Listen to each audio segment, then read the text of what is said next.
In today's video, I'm going to teach you how to delete a site in SharePoint Online within Microsoft 365 and how to restore it if needed. Before we dive into the steps, let's make sure we've covered some important requirements. To begin with, you must be a site owner or have SharePoint Administrator or Global Administrator privileges to delete a site. It's crucial to keep in mind that if your site is registered as a hub site, you'll need to unregister it as a hub before you can proceed with deletion. Also, take a moment to check for any retention or compliance policies that may be in place, as these can block the deletion process until the site is excluded from such policies. Now that we've taken care of the prerequisites, let's discuss how to delete a SharePoint site. There are a couple of methods available, but today we'll focus on the steps that site owners can follow directly from within the site itself. Start by opening the SharePoint site you intend to delete. Once there, direct your attention to the top right corner of the page, where you'll find the Settings gear icon. Give it a click. A menu will appear, and from that menu, select Site Information. As you navigate through the Site Information panel, you'll find an option at the very bottom labeled Delete Site.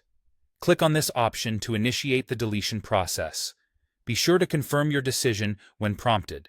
It's important to understand that this action will remove all content within the site, including documents, lists, pages, and more. But what if you need to recover a site after deleting it? Luckily, when you delete a site, it doesn't vanish immediately. Instead, it moves to a special holding area known as deleted sites, akin to a recycle bin for sites. Here it stays for a period of 93 days.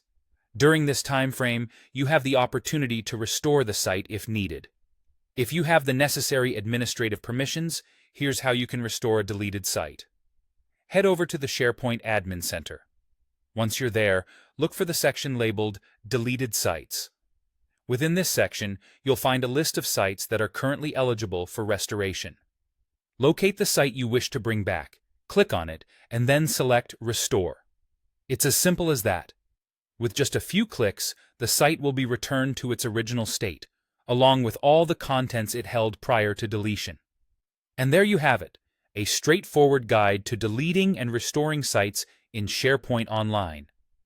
By following these steps, you can effectively manage your SharePoint environment, keeping it clean and organized, while also having the peace of mind that restoring important sites is only a few clicks away. Thank you for watching, and I hope this guide was helpful to you.